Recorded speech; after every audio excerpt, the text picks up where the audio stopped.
If you want to learn how to use shapes in Krita, you're in the right place. In this video, I'm going to walk you through the different ways you can create shapes in Krita, including simple pixel-based shapes, scalable vector shapes, and more complex polygons and curves. This is super useful, whether you're making icons, clean illustrations, comic elements, design layouts, or just adding quick geometry to your artwork. And if this tutorial helps you out, make sure to hit that like button and subscribe for more Krita tutorials just like this. Alright, let's jump in. First, let's start with pixel-based geometric shapes. These shapes are drawn directly onto your active paint layer, which means they behave like regular raster artwork. To begin, look over to your layers docker and make sure you select the layer you want to work on.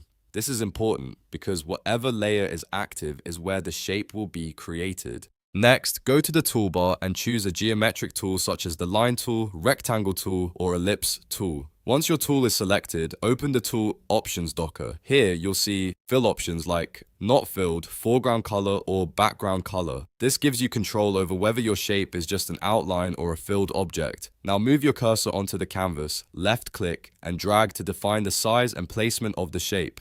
When you release the mouse button, Krita will render the pixels directly onto the layer using your current brush properties. This is a fast and simple way to add clean geometric elements to your drawing.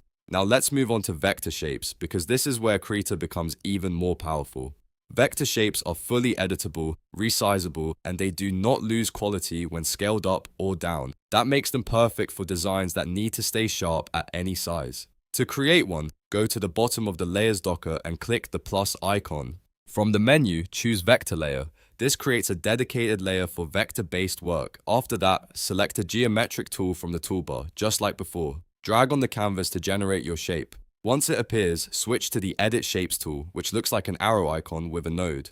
This tool lets you select the shape and adjust its control points. You can refine the geometry, reshape the edges, and fine-tune the overall look until it matches what you want. Then, open the tool options docker again to adjust vector-specific properties like stroke color, thickness, or fill gradients. This is especially useful when you want more polished, professional-looking shapes in your artwork. Next, let's talk about drawing more complex polygons and curves. If you need something with more custom points or flowing lines, Krita gives you the Polygon tool, Polyline tool, and Bezier curve tool. Start by selecting either the Polygon tool or Polyline tool from the toolbar. Then left-click on the canvas to place your first vertex point. After that, continue clicking to add more corner points one by one. If you're drawing a polyline, double-click the final point to finish it. If you're creating a polygon, you can click back on the starting vertex to close the shape.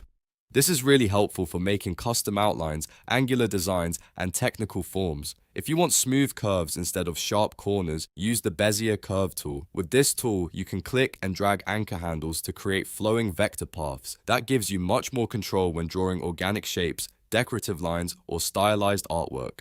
A great tip when working with shapes in Krita is to think about whether you need pixel-based artwork or editable vector shapes. If you want something quick and painted directly into your illustration, raster shapes are perfect. If you want flexibility, scalability, and clean edits later, vector shapes are the better choice. Choosing the right one at the beginning can save you a lot of time later on. Also, don't forget that you can combine shapes with other Krita tools. For example, you can use shapes as a base for logos, UI mockups, character accessories, backgrounds, or comic panels. Once you understand how each shape tool works, you can build much cleaner and more organized artwork. The more you practice, the easier it becomes to switch between simple shapes and advanced vector editing. So, to quickly recap, for pixel shapes, select your layer, choose a geometric tool, adjust the fill option, and drag on the canvas. For vector shapes, create a vector layer, draw your shape, and use the Edit Shapes tool to refine it. And for polygons and curves, click to place points,